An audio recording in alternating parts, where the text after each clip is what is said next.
함께 기도하겠습니다.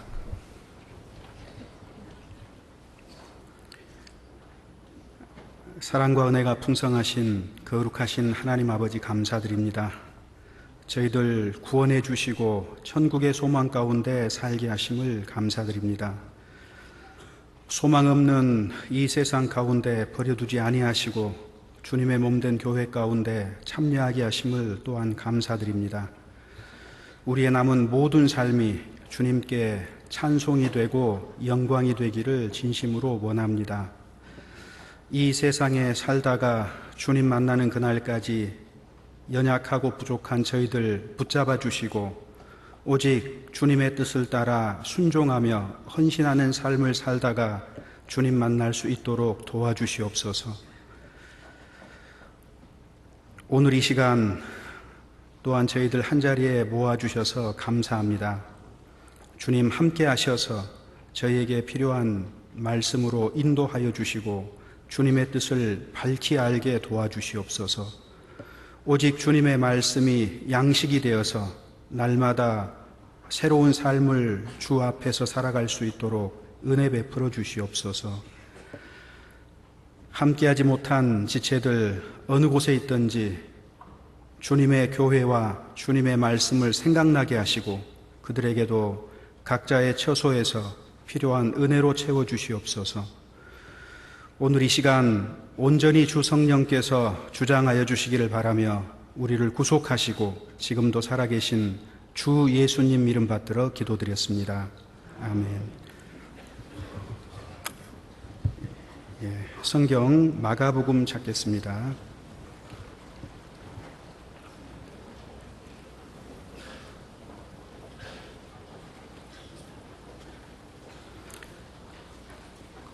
마가복음 5장입니다. 신약성경 60쪽입니다. 마가복음 5장 25절에서 34절까지입니다.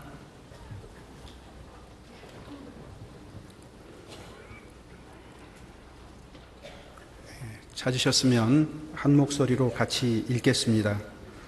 12해를 혈루병으로 앓는 한 여자가 있어 많은 의원에게 많은 괴로움을 받았고 있던 것도 다 허비하였으되 아무 효험이 없고 도리어 더 중하여졌던 차에 예수의 소문을 듣고 무리 가운데 섞여 뒤로 와서 그의 옷에 손을 대니 이는 내가 그의 옷에만 손을 대어도 구원을 얻으리라 하밀러라.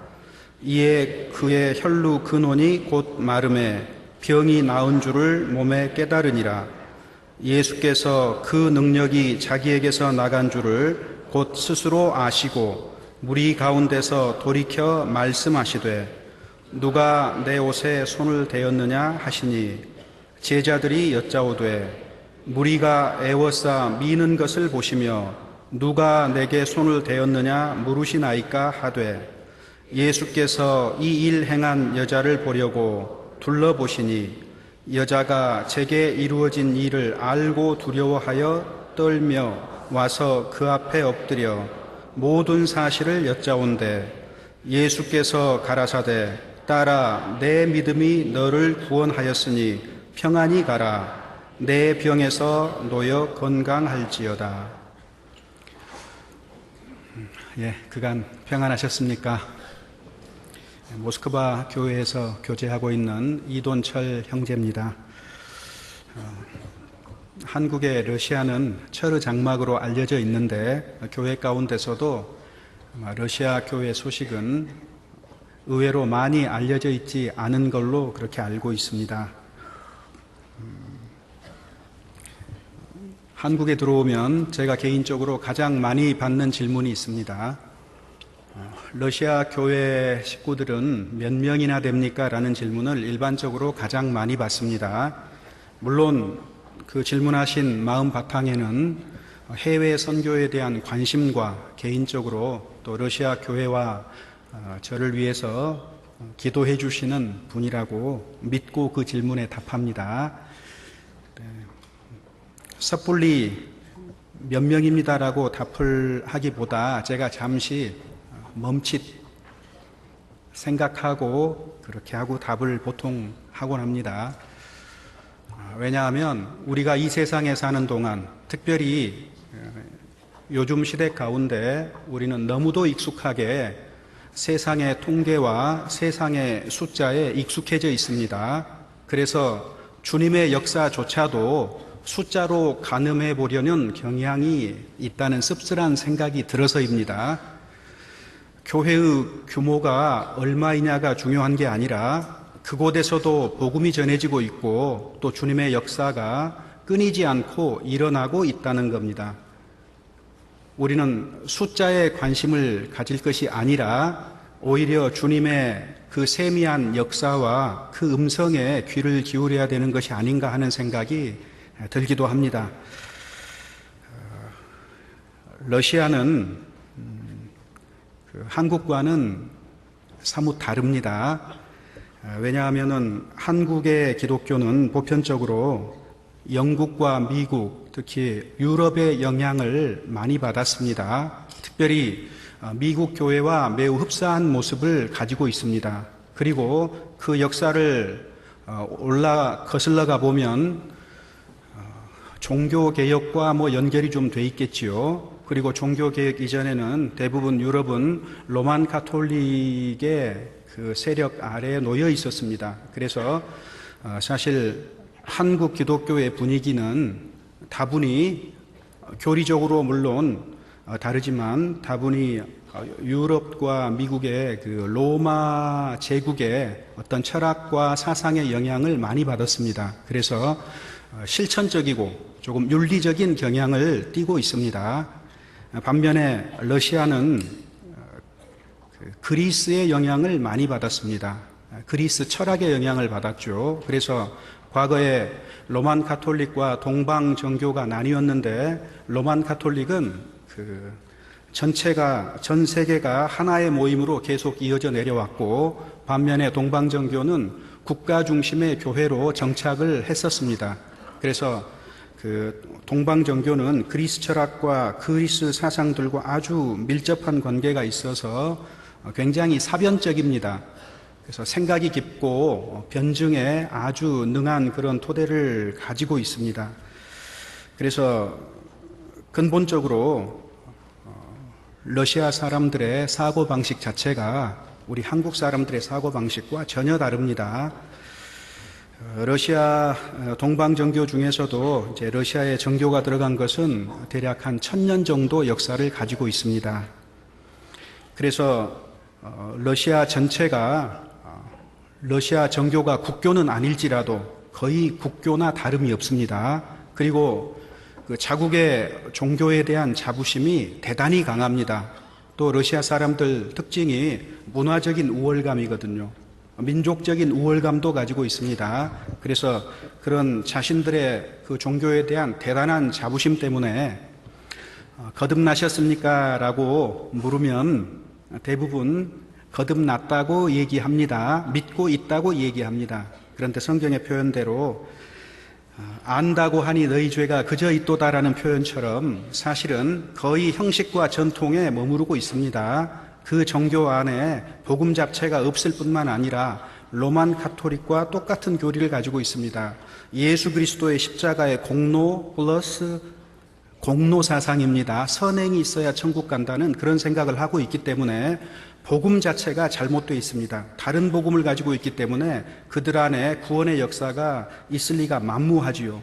일본 사람과 반대입니다. 일본 사람들은 사실은 안 믿으려 들잖아요. 그런데 러시아 사람들은 반대로 믿고 있다고 생각하고 잘 알고 있다고 생각하고 우리에게도 1000년의 전통이 이어진 종교가 있다고 이렇게 생각하고 있습니다. 그래서 러시아 정교를 제외한 다른 모든 모임들은 이단으로 취급받고 있습니다. 러시아 내에서 로만 가톨릭도 이단입니다. 유대교도 이단입니다. 개신교도 이단입니다. 그리고 저희도 물론 이단으로 취급받고 있습니다. 분위기 자체가 다른 유럽이나 미국과는 사뭇 많이 다릅니다. 그래서 최근에 어느 날 아침에 일어나서 교회당 앞에 나갔더니 교회당 사면 벽에 빨간 낙하로 그 교회를 욕하고 저희 모임을 욕하고 저희 교회가 이단이고라는 이런 것들을 그냥 사면벽에 가득 채워놔가지고 또 조금 당혹스러웠던 그런 경험도 있습니다. 그만큼 사회적인 분위기가 개신교에 대해서는 특별히 반대하는 분위기가 노골적입니다. 물론 한국과 달리 치안 자체도 그다지 안정되어 있지 않습니다. 하루에도 수많은 사람들이 총기 사고로 죽어갑니다. 총기가 물론 불법이지만 공공연하게 성행하고 있습니다. 그리고 러시아의 큰 그 사회 문제 가운데 하나가 마약 중독입니다. 그리고 알코올 중독입니다. 특별히 기후와 관련이 있어 보이는데 정신질환자도 아주 많습니다. 어찌됐든 그런 분위기 속에서 구소련이 무너지고 15개 공화국으로 독립을 했습니다. 그렇지만은 15개 공화국으로 독립한 것 자체가 큰 의미는 없습니다. 왜냐하면 여전히 대부분의 큰 땅덩어리를 러시아가 차지하고 있기 때문입니다. 그래서 구소련이 몰락하고 러시아라는 국가가 들어섰는데 국가가 들어섬과 동시에 외국에서 가장 먼저 러시아에 달려간 사람들이 누구겠습니까? 선교사들입니다.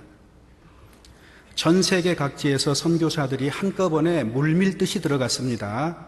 그래서 우리가 한국에서 볼 수 있는 모든 그 교파라든가 교단의 내용들을 그대로 재현되어 있습니다. 그리고 20년의 세월이 흘렀습니다. 지금쯤은 한 번쯤 그런 선교의 역사들을 되돌아보고 되짚어보고 재정돈해야 되는 그런 시기에 이르렀다고 생각을 합니다. 그리고 이 물밀듯이 들어온 선교사들의 물량 공세로 말미암아서 그나마 명맥을 유지하던 그 과거 러시아 지하교회조차도 거의 와해된 상태입니다. 우리가 책으로 러시아 지하교회에 대한 얘기들 가끔 접하실 겁니다. 우리 서적부에도 시베리아의 불꽃 이런 책들 있지 않습니까? 그런데 불과 20년의 시간 속에서 그러한 모습들을 거의 찾아보기 힘듭니다. 그러면 현재 소위 성장하고 부흥한다는 교회들은 어떤 교회일까요? 재빠르게 물량 지원을 크게 하는 선교단체와 손을 잡고 기득권을 형성한 사람들이 대부분 큰 교회를 형성하고 있습니다. 그리고 과거에 그 지하교회 대부분이 침례교회에 속하는데 그런 분들은 아주 소수로 10명 혹은 15명, 20명 단위로 대부분 가정 안에서 모이고 있습니다. 러시아 안에서 교회당 건물을 소유하고 있다 그러면 10중 8구는 외국의 선교단체와 손을 잡고 그들의 물량 지원에 의해서 세워진 것들이라고 말할 수 있습니다. 그리고 모스크바 시내에서는 특별히 교회당으로 사무실 하나조차도 임대를 안 해주는 그런 분위기입니다. 그래서 과거에 찬란했다고 하는 그런 지하교회의 현 주소가 참 비참합니다. 그래서 우리가 항상 선교를 할 때도 가능하면 그들이 스스로 할 수 있는 그런 공간들을 먼저 마련을 해주고 부족한 부분들을 돕는 그런 방향으로 가는 것이 정말로 그곳에 합당한 선교를 하는 길이 아닌가 그런 생각을 해봅니다. 그래서 지금 현재 저희 모임에서 러시아에 선교한 지가 10년이 흘렀습니다. 그 10년의 시간들을 제가 정리해 보니까 대략적으로 한 세 시기 정도로 구분을 해서 보는 것이 맞을 것 같습니다. 초기 선교는 2001년부터 대략 한 2005년까지 5년의 기간 동안 서울 교회를 중심으로 매년 2차례씩 모스크바 시내에서 집회 장소를 빌려서 전도 집회를 했습니다. 그래서 그곳에 많은 사람들이 복음을 들었지요. 그런데 새롭게 와서 말씀을 듣는 경우는 거의 없습니다. 대부분 기존의 그 개신교 교회에 참여하던 분들이 특별히 외국에서 와서 성경 강연회를 한다고 하니까 관심을 가지고 와서 전체가 한꺼번에 와서 말씀을 듣고 또 전도하시는 분들이 이제 돌아가시면 그분들이 마땅히 구심점이 없기 때문에 다 같이 뿔뿔이 흩어지고 또 저희가 진리의 말씀을 전하고 저희 말씀을 좋아하는 분들이 참 많습니다. 그래서 저희 교회에서 와서 전도 집회를 한다라는 소문이 들리면 또 많은 사람들이 모이고, 또 떠나가면 또 다 같이 흩어져서 각자의 소속된 교회 속에 나가고 뭐 이렇게 하기 때문에 도무지 구심점이 없었습니다. 물론 전도 집회를 할 때는 저희와 연결된 그 러시아 목회자들과 함께 저희들이 전도 집회를 이렇게 준비를 했는데, 어찌됐든 모임 장소가 없었고 그 다음에 어떤 구심점이 없었기 때문에 교회로 성장하기에는 많은 어려움이 있었습니다. 그래서 저희 총회에서 교회당을 구입하기로 결정을 하고 2005년도 겨울에 교회당을 모스크바 시내에 구입을 했습니다. 대략 2층 건물인데 250여 명이 모일 수 있는 그런 집회 장소입니다. 그리고 집회 장소를 구하고 이제는 본격적으로 우리 모임에서 선교사를 파송해서 러시아 전역에 복음을 전하는 어떤 중심 기지로 삼자라고 이렇게 결의가 되었고, 제가 첫 번째 선교사로 파송이 됐습니다. 그래서 이제 저희가 교회당을 구입하고 그 다음에 선교사 파송을 하고 이제 이런 과정이 두 번째 시기라고 이해하시면 좋겠습니다. 그래서 이제 선교사 파송이 되었어도 여전히 우리가 그간에 그 전도해왔던 방식대로 한국에서 들어오셔서 매년 봄, 가을에 2차례씩 전도 집회를 하셨습니다. 그리고 저는 이제 전도 집회를 통해서 뭐 구원받았다고 하는 사람들, 혹은 그때 함께 이제 했었던 소수의 사람들과 함께 그곳에서 정식으로 저희 모임을 시작하게 됐습니다. 한국과 달리 오늘도 소식지 보니까 많은 전도 집회가 잡혀 있던데, 그간에 오랫동안 전도 집회 중심으로 해왔기 때문에 파송된 제가 전도 집회를 합니다 그러면 전도 집회로 생각을 안 합니다. 그래서 사람들이 모이지 않습니다. 왜냐하면 이미 5년에 걸쳐서 10차례에 걸쳐서 계속 한국에서 오셔서 전도 집회를 했기 때문에 선교사 파송되어 있는 제가 자체적으로 집회를 한번 해봅시다 그러면은 사람들이 집회로 인정을 안 합니다. 그래서 도무지 모여들지를 않습니다.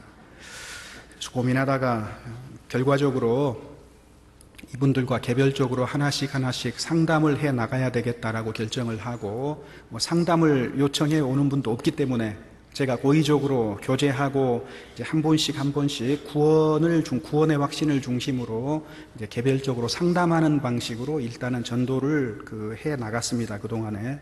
그리고 자체적으로 저희가 하는 집회는 1년에 딱 한 차례입니다. 1년에 한 차례 하고 나머지는 개별적으로 전부 상담합니다. 그런데 5년 정도, 지금 제가 이제 6년째 접어들었습니다. 6년째 접어들었는데 일주일 동안 매일 와서 상담하시는 분이 있을까요? 없을까요? 없으니까 질문 드리는 겁니다. 한 분, 물론 그분은 한국분입니다. 그래서 한국분이 일주일 동안 2주 동안이죠. 매일 오셔서 2시간, 3시간씩 상담하셨던 분이 딱 한 분 계십니다. 그리고 보통 상담하면 그분을 언제 다시 만날 줄 모릅니다. 그래서 일주일에 한 번, 혹은 한 달에 한 번, 혹은 2달에 한 번 해서 2년, 3년 정도 상담을 해 나가는 사람도 있습니다. 그래서 욕심부리지 않고 만났을 때에 말씀드릴 수 있는 부분까지 이렇게 쭉 해 나갔습니다. 마음에서 참으로 진리를 사모하는 사람이라면 끝까지 진리를 듣고자 하는 마음이 있을 거라고 믿고 그렇게 쭉 상담을 해왔습니다. 그래서 대부분의 전도가 개인 상담을 중심으로 이렇게 돼 있습니다. 물론 저하고 함께 동역하는 러시아 목사님들이 2분 계십니다. 그렇지만은 아직까지는 러시아에서 전도하는데 울타리 역할은 해주시지만 개인적으로 상담하는 데는 조금 어려움이 있어서 거의 대부분의 상담을 제가 담당을 하고 이제 그렇게 지금까지 쭉 해 나왔습니다. 그래서 현재 저희 교회를 통해서 말씀을 들었던 정말 수많은 사람들이 있었습니다. 수많은 사람들이 있었는데 현재 함께 하고 있는 분들은 대략 70명에서 80명 정도 됩니다. 그리고 저희는 모두가 러시아 분들입니다. 한국 분은 저희 가족과 한국 대학생들 1~2명 정도만 있습니다. 그래서 재적 인원이 그런 정도 되고 보통 주일에 최하 50명에서 65명 정도가 정기적으로 모이고 있습니다. 그리고 여름 휴가철이 되면 최하 40명에서 55명 정도가 주일이면 정기적으로 모이고 있습니다. 그래서 지금 현재 그런 정도 규모로 교제를 유지를 하고 있고요. 그다음에 이제 2011년부터 이제 올해부터죠. 아마 세 번째 시기로 접어들어가는 것 같습니다. 올해 러시아 선교의 특징은 일단은 한국의 춘계 축의 수양회를 참석하는 것으로 시작이 됐습니다. 왜냐하면 러시아 교회는 유럽 교회 속에 포함이 되어 있지만 유럽 지역과 분위기가 다르고 현실적으로 교제를 하기가 아주 어렵습니다. 물론 아시아 쪽에 키르기스탄 교회가 있습니다. 우리 광주교회에서도 선교사분들 파송하셨잖아요. 그런데 키르기스탄과 러시아는 분위기가 아주 다릅니다. 오히려 키르기스탄이 러시아에서 유럽을 가는 것보다 키르기스탄이 훨씬 더 멀다는 거 아십니까? 그래서 거의 만날 수가 없습니다. 전화 통화만 혹은 메일로만 소식을 주고받고 교제하는 그런 정도입니다. 그래서 굉장히 고립되어 가지고 있는 지역입니다. 고립되어 가지고 있는 지역이기 때문에 교제를 할 수가 없고 그들이 교회 안에서의 신앙생활을 볼 수 있는 어떤 모델이 전혀 없습니다. 이제 그러던 차에 한국에서 전도팀이 계속 들어오시고 또 저희들이 함께 교제하는 가운데 제가 주도해서가 아니고 저희 교회 형제 자매님들이 처음에는 사실은 저희 교제 가운데 구원받은 사람들이 매우 적었었는데 시간이 지나가면서 구원받은 사람들로 채워졌습니다. 그리고 대부분의 사람들이 지금은 구원받은 그런 모임입니다. 당연히 교제의 중심이 복음의 기초 위에 섭니다. 그래서 어떻게 복음을 전하고 어떻게 복음을 위해서 살 것인가 하는 고민들을 하기 시작했고 결국은 정말로 앞서가는 한국의 교회의 모습들을 보고자 하는 그런 마음들을 갖기 시작하셨는데 몇 분들을 통해서 그 일이 실현이 됐습니다. 그래서 2011년 올해죠. 올봄 춘계 수양회 때 러시아 교회 식구들 11분이 참석을 하셨습니다. 11분이 참석을 하셔서 한국 교회의 모습들을 보고 또 많은 감동을 받고 많은 것들을 배워가셨습니다. 돌아가셔서 우리도 구역 모임을 합시다. 우리도 이런 거 저런 거 합시다. 이제 이런 얘기들이 가득하게 됐습니다.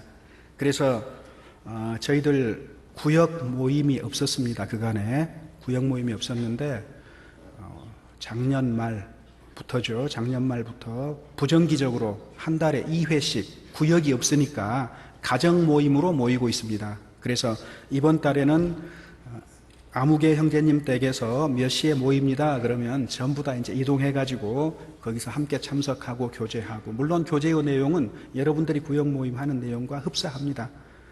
그러나 특별히 성경에 대한 그 문답이 아주 많다고 이렇게 말씀을 드릴 수가 있겠습니다. 그리고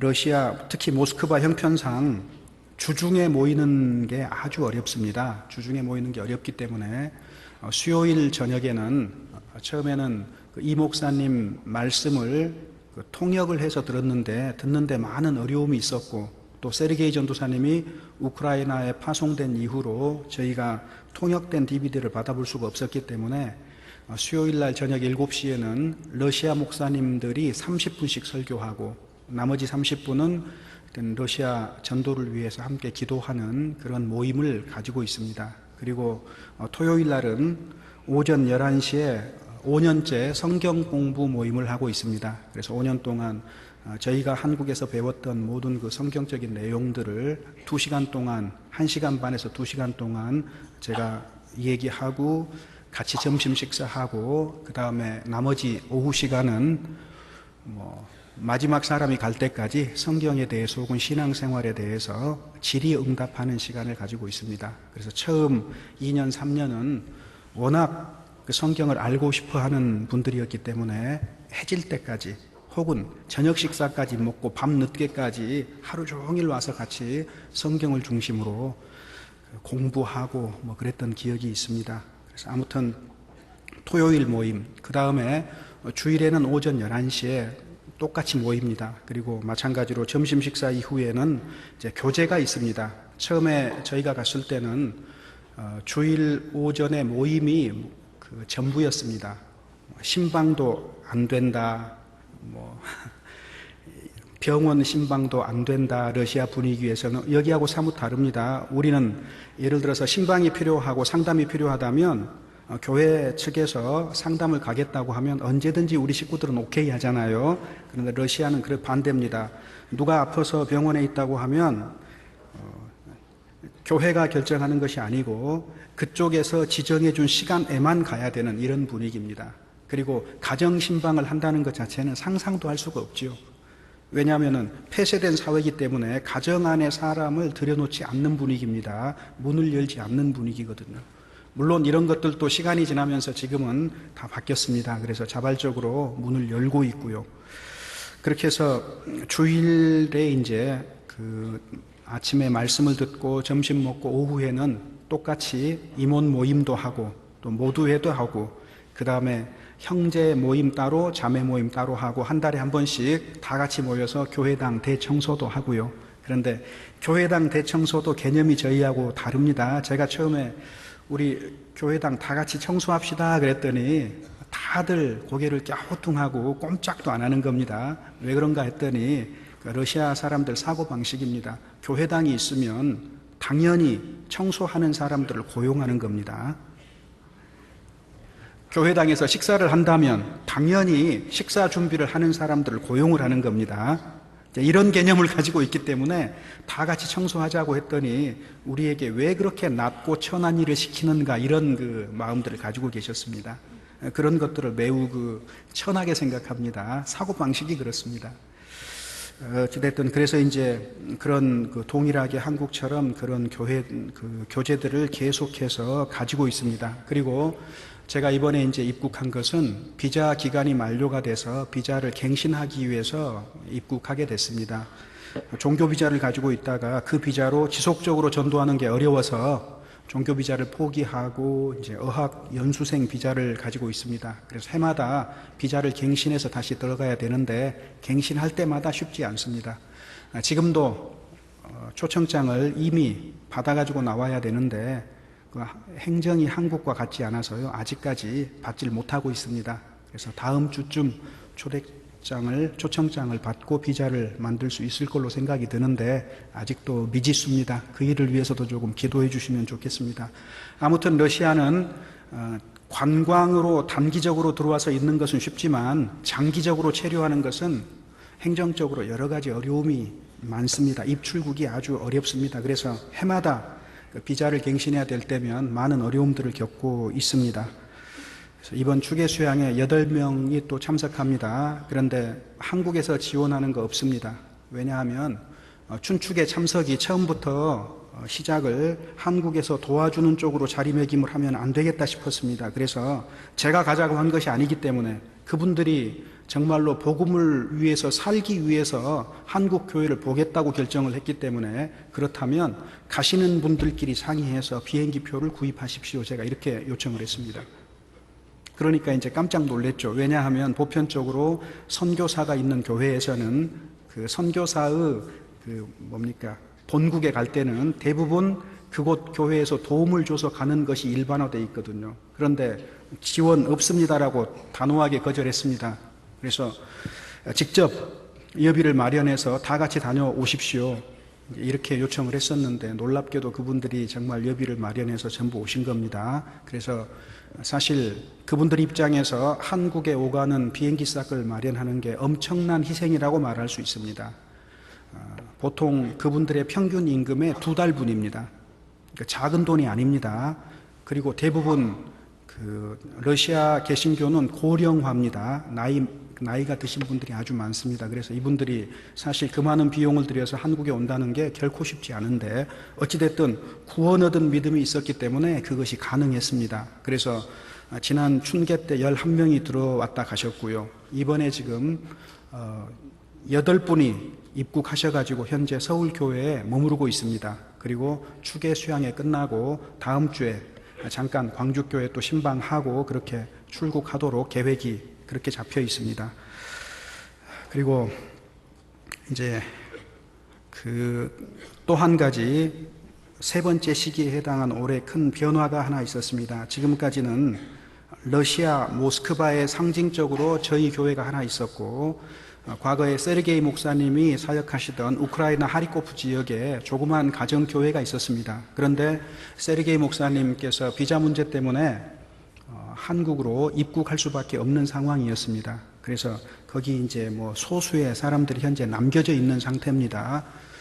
그런 우리로 치면은 글쎄요, 선교회쯤으로 이해하시면 좋을 것 같습니다. 그리고 모스크바에 저희 모임이 딱 하나가 있었습니다. 하나가 있었는데 주님이 때가 되니까 개인만 전도하시는 것이 아니라 그 단체로 교회를 또 이렇게 전도를 하셨습니다. 주님이 도와주셔서 다른 모임에 있었고 복음을 위해서 살고자 하는 4개 교회가 저희 교회에 이제 함께 동역하게 됐습니다. 그래서 현재 러시아에는 5개 교회가 있습니다. 그래서 올 봄부터 5개 교회가 함께 연합해가지고 각자의 지역에서 복음을 전하고 수시로 만나고 교제하고 앞으로 나아갈 바들을 상의하는 그런 형국입니다. 그래서 저희는 모스크바 시내가 있습니다. 교회당 건물을 가지고 있고 저를 포함해서 2사람의 러시아 목사님들이 계십니다. 그리고 모스크바에서 30km 떨어진 모스크바시 바로 외곽에 있는 님치노프카라는 곳에 현재 러시아 목사님 1분, 그리고 러시아 성도들 20명에서 25명 정도가 교제하고 있습니다. 물론 그곳에 교회당도 있습니다. 자, 그리고 러시아 남부 저 아래쪽으로 내려가면 이제 남쪽 지역이 굉장히 인종 문제가 복잡합니다. 우리 뉴스에도 체첸 공화국 얘기 많이 나오잖아요. 그쪽이 인종 문제가 아주 복잡한데 그곳에 블라디카프카스라는 곳이 있습니다. 러시아에서 물이 아주 좋기로 소문난 곳이고 러시아의 보드카 원료가 되는 물을 대부분 그곳에서 공급을 합니다. 그런데 그 블라디카프카스에 지붕이 없는 교회당 건물이 하나가 있고요. 그리고 그곳에 러시아 목사님 1분이 사역하고 계시고 그곳은 교제 규모가 60명에서 70명 정도, 물론 구원받은 사람들로 이루어져 있습니다. 그래서 그분들이 전도하고 있습니다. 그리고 러시아의 2번째 도시 상피테르부르크에가 지금 교회당이 없이 사무실을 임대해가지고 모이는 교회가 있습니다. 여기도 물론 러시아인들입니다. 그리고 한국인 선교사가 파송이 돼가지고 있습니다. 그래서 그곳에서 사역한 지 20년 되신 분입니다. 구원 받으신 분이고요. 그래서 현재 50명에서 60명 정도 주일에 정기적으로 모임을 갖고 있습니다. 그리고 러시아 구소련 시대에 러시아 중에서도 핵심이 유럽 쪽에 있는 세 나라거든요. 러시아하고 그다음에 우크라이나 위쪽에 백러시아라고 있습니다. 여기가 슬라브 민족 계열들입니다. 나머지 12나라는 전부 다 슬라브 계열이 중심이 아니고 다른 민족들입니다. 그런데 여기 백러시아의 수도에 민스크라는 곳에 가정 안에서 모이는 30명 정도의 모임이 있습니다. 그리고 거기도 물론 러시아 목사님이 전도하고 있습니다. 그래서 현재 저희가 러시아 안에 총 5개 교회, 1개 선교회가 있고 8명의 목회자가 전도하고 있는 그런 형편입니다. 그리고 아까도 말씀드렸지만은 러시아 선교의 가장 큰 어려운 점은 개인적으로 비자를 유지하는 문제가 많이 어렵습니다. 그 다음에 이제 러시아는 전통적으로 여름이면 햇볕이 적기 때문에 여름 휴가를 대단히 크게 생각을 합니다. 그래서 여름 휴가 그러면 보통 1달 정도 혹은 2달 정도까지 여름 내내 휴가 기간을 갖습니다. 그러니까 항상 마음 아픈 것은 휴가가 필요하다는 것을 인정을 하지만 1달, 2달의 휴가 기간이 되면 마음 아프게도 신앙생활조차도 휴가를 갖는다는 겁니다. 그래서 여름이면 숫자가 줄어듭니다. 그래서 평소에는 50명에서 65명 정도 모이는데 제가 오기 몇 주 전에 불과 40명에서 한 50명 정도로 줄어들었습니다. 이것이 이제 해마다 반복이 되고 있습니다. 그래서 휴가 끝나고 나면 귀환율이 100%면 좋은데, 혹은 귀환율이 다른 사람까지 데려와서 110%, 150%면 더 좋을 텐데, 반대로 귀환율이 또 줄어듭니다. 그래서 뭐 귀환율이 70% 혹은 80%. 그러니까 이제 그때부터 다시 시작입니다. 다시 가을부터 다시 시작해가지고 겨울 지나고 봄쯤 되면은요, 교회가 굉장히 활기차고 사람들이 많이 있는 것 같습니다. 봄쯤 되면 야, 이제는 뭔가 되겠다, 힘껏 한번 해보자, 이런 마음들을 다 같이 갖는데, 여름 되면 또 풍선에 바람 빠지듯 다 썰물 빠지듯이 이렇게 빠져나가 버립니다.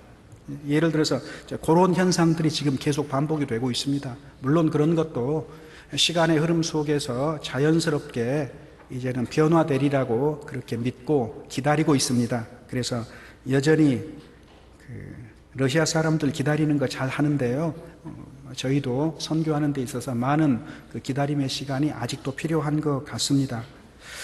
그리고 하여튼 저희 교회는 이제 마치 프랑스의 외인 부대라고 생각하시면 좋을 것 같아요. 8분의 러시아 목회자분들이 계시지만 다 같이 출신이 다릅니다. 전부 다.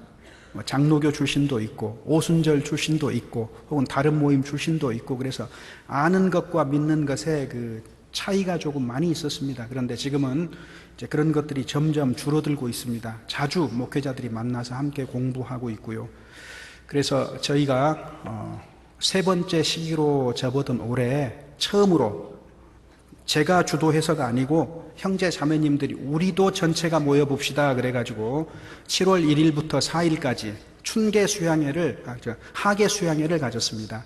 그래서 백러시아, 그 다음에 러시아에 있는 나머지 4개 교회 전체가 모스크바 교회당에 모여서 3박 4일 동안 하계 수양회를 가졌습니다. 그리고 전도인 수련회도 이틀쯤 그렇게 이제 갖는 그런 일이 있었습니다. 그래서 그 모든 것들이 만약에 저희가 뭐 계획을 세우고 어떤 그 의도를 가지고 이렇게 되어진 것들이 아니고, 모든 것들이 자발적으로 되어진 것에 더더욱 감사합니다. 사실 외국인으로서, 선교사로서 그곳에 가서 제가 할 수 있는 일은 아무것도 없습니다. 교회의 명을 받아서 그곳에 가 있을 뿐이죠. 본디 능력도 없을 뿐만 아니라 부족하지 않습니까? 그래서 제가 할 수 있는 일은 아무것도 없는데, 정말로 주님의 말씀에 순종하면 주님이 필요에 따라서 공급해 주시고 모든 것들을 도와주시는 것을 절실하게 깨닫고 있습니다. 그래서 이제 앞으로 또 당장 제가 돌아가면은 10월 달에 이요한 목사님 러시아 지역 집회가 있습니다. 2주 전인가요? 광주교회 소식지에 보니까 우크라이나 키예프 전도 집회 이렇게 돼 있던데, 아마 정보가 부정확한 것 같습니다. 우크라이나 키예프가 아니고 우크라이나 키예프에 인접해 있는 보리스폴 교회에 가가지고 전도하실 겁니다. 거기는 저희 모임에 소속된 교회는 아닙니다. 그쪽 초청에 의해서 계속해서 지금 1년에 2차례씩 가서 복음 전하고 있습니다. 그리고 거기 보리스폴 집회가 끝나면 처음으로 이제 베제르부르크 교회에 가가지고 그곳에서 3일 동안 집회합니다. 그래서 월요일, 화요일, 수요일 이렇게 집회하고요. 그다음 목요일 날 모스크바로 이동하셔서 금요일 저녁부터 일요일 오후까지 또 3일 동안 모스크바에서 집회하십니다. 전도 집회하시고, 나머지 월요일, 화요일 이틀 동안은 전도인 수련회 할 예정입니다. 그래서 모스크바 교회뿐만 아니라 러시아 전역의 여러 교회를 위해서 또 그곳에서 사역하는 저처럼 연약하고 부족한 형제들 기억하시고 기도해 주시고요. 특별히 이번 10월 집회가 아주 중요합니다. 지난번 하계 수양회 때 사실 백러시아는 경제적으로 아주 어려워요. 처음으로 하계 수양회에 수양 회비를 거출하도록 이렇게 결정을 했었습니다. 제가 굉장히 고민 많이 했습니다. 왜냐하면 교회 안에서 복음을 전하는 그런 일을 함에 있어서 한 번도 지금까지 회비를 걷어본 적이 없습니다. 그런데 회비를 걷어야 되는데 비용도 만만치 않습니다. 우리나라 돈으로 환산하면 약 8만 원 정도를 1인당 거출을 해야 되는 이런 상황입니다. 그럼 그분들에게도 굉장히 큰 돈인데요. 근데 백러시아는 경제가 아주 어렵기 때문에 참 놀라운 거는요, 그분 백러시아에서 모스크바로 오기 위해서는 기차를 15시간에서 16시간을 타고 와야 됩니다. 1박 2일로 와야 됩니다. 그런데 그 모임에 참석하기 위해서 기차 비용은 간신히 마련했는데 참가비가 없는 거예요. 전화가 왔습니다. 전화가 와서 그쪽 목사님께서 저희가 기차 비용은 환전해서 간신히 마련해서 갈 수가 있는데 참가비를 내야 되겠는데 돈을 마련을 할 길이 없습니다. 그런데 우리 백러시아에 여러 가지 야채가 풍성합니다. 저희가 야채로 참가비를 대신하면 안 되겠습니까? 그래서 그분들은 참가비를 야채로 내고 참가하셨어요. 네, 하여튼 그 마음이 참 많은 것들을 생각하게 했습니다. 그만큼 백러시아는 굉장히 어렵습니다. 그리고 페테르부르크에서 모스크바로 오려면 가깝지가 않습니다. 모스크바 북쪽에 위치하고 있습니다. 약 900km 정도 되는데요. 기차로 9시간 와야 됩니다. 만약에 그런데 9시간 오는 기차는 돈이 조금 비싼 기차고요. 그렇게 올 수가 없으니까 뭐 거의 10시간, 12시간 이렇게 기차 타고 오는데 거의 파김치 됩니다. 그리고 블라디카프카스 쪽에서 지난번 하계 수양에 참석했는데 거기서 올 때는 여러 밤을 자고 와야 됩니다. 무려 2000km가 넘습니다. 블라디카프카스에서 모스크바까지 오는데 그러면은 적어도 두세 밤은 기차 안에서 자고 와야 되는 이런 상황입니다.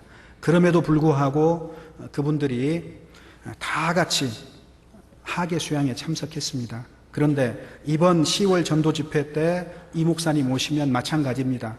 전원 집합입니다. 그래서 하여튼 모임이 있다 그러면 참석하는 것을 다들 당연하게 생각합니다. 어떤 형편에서든지 어떻게 해서든지 다 참석합니다. 그래서 이번에는 요 5개 교회가 페테르부르크하고 모스크바로 둘로 나뉘어 가지고 반드시 다 참석하도록 지금 이렇게 하고 있습니다. 그리고 이번 집회를 위해서 처음으로 지금까지는 이제 한국에서 오시는 분들이 모든 봉사를 담당을 해주셨습니다. 그런데 이제 저희 교회 식구들이 계속해서 강청했습니다. 제게 제발 한국에서 오시는 분들 하지 말고 우리가 하게 해주십시오. 우리가 모든 봉사하겠습니다. 음식 준비 전부 우리가 하겠습니다. 해가지고 이번에는 그냥 맡겼습니다. 그래서 10월 집회는 그분들이 스스로 모든 것들을 계획을 해가지고 러시아 분들이 할 겁니다. 그런데 소식 들어보니까 지난주에 임원들이 먼저 이번 집회를 위해서 헌금했다는 소식 들었습니다. 그리고 주일에 형제 자매님들이 집회를 준비하기 위해서 다 같이 헌금하고 봉사 일정 계획, 봉사하실 분들 전부 이렇게 계획을 세워서 지금 준비하고 있다고 들었습니다. 그래서 이번 집회가 러시아 선교의 큰 분수령이 될 것 같습니다. 광주교회 형제 자매님들 늘 관심이 많으셨지만 더욱 더 힘껏 기도해 주시면 좋겠습니다. 그때 광주교회도 대강당에서 집회 있는 걸로 광고해서 봤는데요. 저희도 집회 있으니까 잊지 말고 꼭 기도해 주시기 바랍니다. 우리 광주교회 인터넷 사이트에 예전에 보니까 광주교회에서 파송된 선교사들과 교회 이름이 쭉 오른쪽 편에 기록이 되어 있더라고요. 근데 처음에 러시아도 이름이 있어서 굉장히 기쁘고 힘이 됐습니다. 그런데 어느 날 보니까 없어져 버렸더라고요. 하여튼 뭔가 러시아를 기억할 수 있는 그런 것들이 있었으면 좋겠습니다. 그래서 하여튼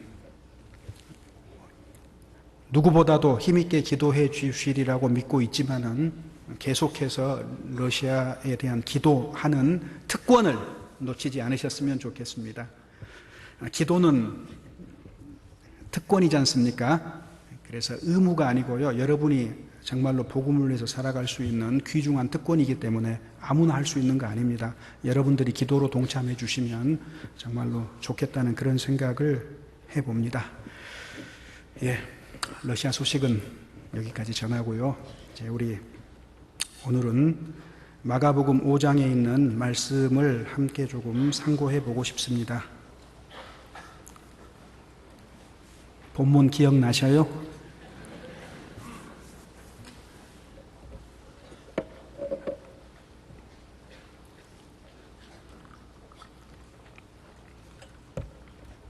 한 여인이 예수님께 나와서 병을 치유받는 그런 내용이 성경에 기록이 되어 있습니다.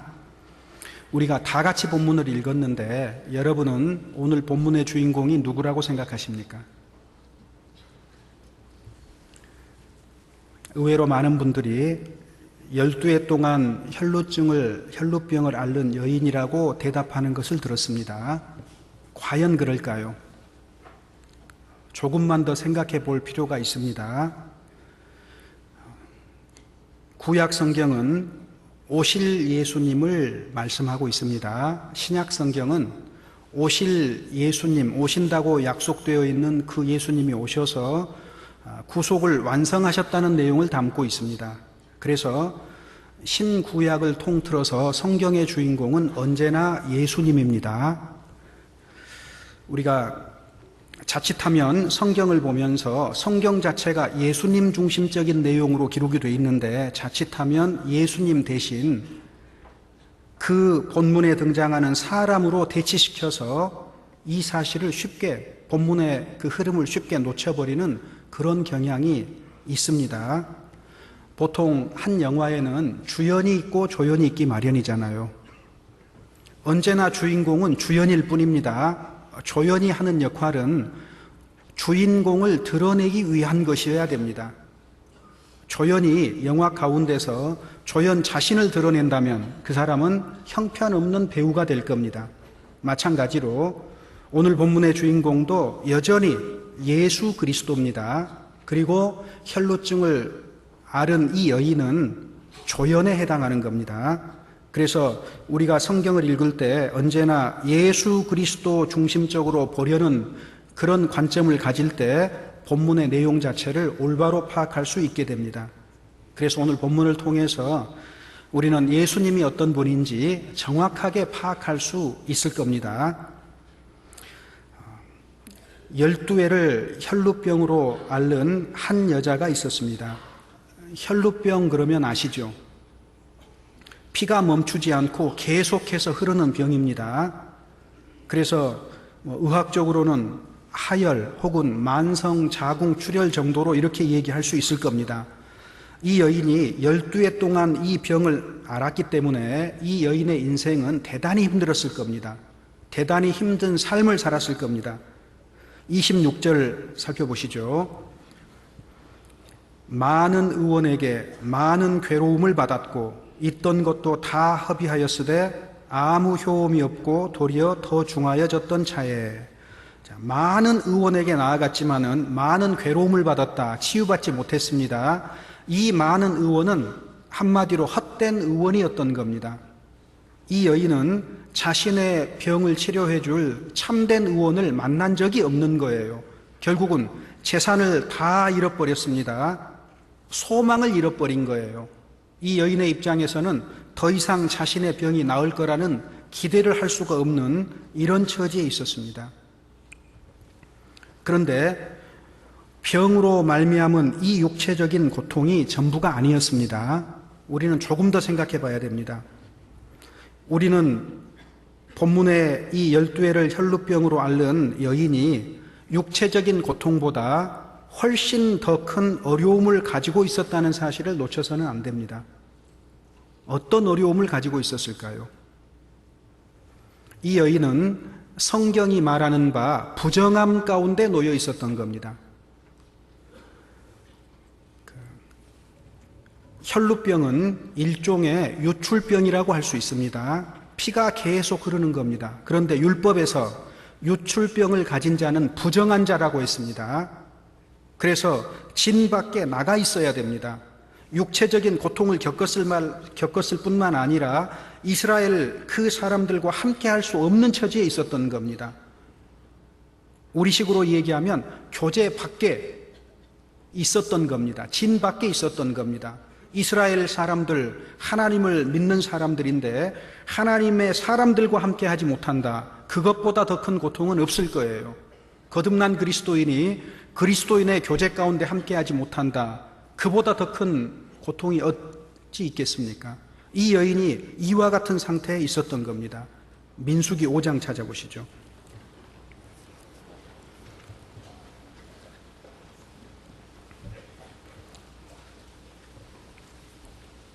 민수기 5장 구약성경 201쪽입니다.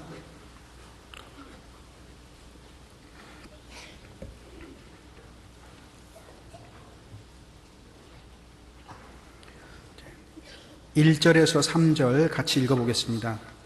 여호와께서 모세에게 일러 가라사대 이스라엘 자손에게 명하여 모든 문둥병 환자와 유출병이 있는 자와 죽음으로 부정케 된 자를 다 진 밖으로 내어 보내되 모론 남녀하고 다 진 밖으로 내어 보내어 그들로 진을 더럽히게 말라. 내가 그 진 가운데 거하느니라 하시매. 세 종류의 사람은 하나님이 거하시는 이스라엘의 진영 안에 거할 수가 없었습니다. 첫 번째는 문둥병 환자라고 했습니다. 문둥병은 성경에서 죄로 비롯된 병으로 기록되고 있습니다. 그러니까 죄가 있는 사람은 하나님의 진, 이스라엘의 진 가운데 있을 수 없었습니다. 두 번째가 여기 유출병이 있는 자 그랬습니다. 이 혈루병도 유출병의 일종입니다. 그래서 이 여인은 진 밖에 있을 수가 없는 사람이었습니다. 유출병이 있다는 것을 조금 풀어서 설명을 해보면 주님의 십자가의 피 공로를 작게 여기거나 혹은 소홀히 여기는 것이 영적으로는 유출병이라고 이렇게 얘기할 수가 있습니다. 진 안에 함께 거할 수가 없는 겁니다. 예수님의 피를 작게 여기고 소홀히 여긴다는 것은, 작게 여긴다는 것은 다른 복음에 해당합니다. 소홀히 여긴다는 것은 복음의 기초를 흔들어 버리는 겁니다. 당연히 진 안에 함께 있을 수 없어야 마땅한 겁니다. 자, 세 번째는 죽음으로 부정케 된 자다 그랬죠. 시체와 접촉한 자입니다. 그래서 죽은 행실에 참여한 자는 이스라엘 진 가운데 함께 할 수 없었습니다. 오늘날도 부정한 행실에 참여가 되면 그리스도인들도 교회 가운데 함께 할 수 없는 게 사실이잖아요. 그래서 이 여인의 진정한 고통은 육체적인 고통에 더하여서 이런 어떤 영적인 고통이 매우 큰 여인이었다는 사실입니다. 그리고 이 부정한 사람과 접촉을 하게 되면 접촉하는 사람도 부정합니다. 접촉하는 물건이 있다면 그 물건도 부정하다고 성경은 이야기하고 있습니다. 레위기 15장입니다.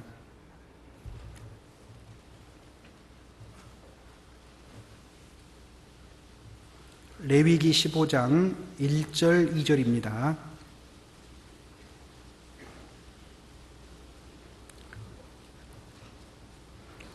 여호와께서 모세와 아론에게 일러 가라사대 이스라엘 자손에게 고하여 이르라. 누구든지 몸에 유출병이 있으면 그 유출병을 인하여 부정한 자라. 그리고 나서 그 뒤에 내용을 전체를 읽어보면 유출병자와 접촉하거나 접촉되는 모든 물건이 다 부정하게 취급이 된다. 성경은 이렇게 얘기를 하고 있습니다. 왜냐하면 왜 이 사람들을 다 같이 진 밖으로 나가라고 성경은 얘기했을까요? 왜 부정한 자라고 얘기했을까요? 이유는 한 가지입니다. 왜냐하면 이스라엘 진영 안에 하나님이 계시기 때문입니다. 거룩한 하나님이 계시기 때문에 거룩하지 아니하면, 정결하지 아니하면 결코 하나님과 할 수 없기 때문입니다. 그래서 31절에 보면은 31절을 찾아보시죠. 민수기 15장 31절에 보면 너희는 이와 같이 이스라엘 자손으로 그 부정에서 떠나게 하여 그들로 그 가운데 있는 내 장막을 더럽히고 그 부정한 중에서 죽음을 면케 할지니라. 부정에서 떠나도록 하기 위해서입니다. 거룩한 삶을 살도록 하기 위해서입니다. 그리고 주님이 계시는 그 장막 자체를 더럽히지 않기 위해서입니다. 그리고 그 부정한 자를 하나님께로부터 징계로 말미암아서 죽지 아니하도록 하는 하나님의 어떤 자비가 개입이 돼가지고 있는 겁니다. 그래서 12회를 혈루병으로 앓는 이 여인은 한마디로 이스라엘 가운데서 부정한 여인이었습니다. 아무도 접촉할 수 없는 여인이었습니다. 육체적인 고통에 더해서 이 영적인 고통이 아마 12년을 이 여인을 힘들게 했을 거라고 우리는 생각할 수 있습니다. 사람들에게 한마디로 기피인물입니다. 접촉이 불가능하니까 아무도 교제하려 들지 않습니다. 아무도 만나주려고 하지 않습니다. 하나님 앞에서도 늘 부정한 여인이었고 동족인 이스라엘 사람들 앞에서도 늘 불결한 여인이 되어야 됐던 겁니다. 하나님 앞에서 부정을 입은 그런 병을 가지고 있었던 겁니다. 이것은 타락한 인간의 성품에서 나오는 모든 것이 더럽게 하는 것이라는 것을 우리에게 알려주고 있습니다. 그런데 이 여인이 예수님 앞에 나아온 겁니다. 큰 용기와 큰 결단을 하고 나아온 것이 틀림없어요.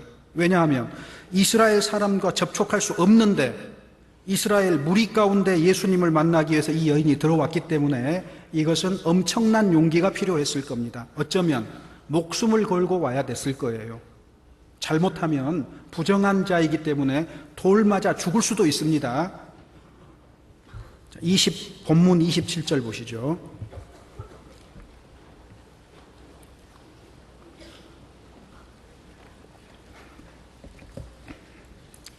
마가복음 5장 27절입니다.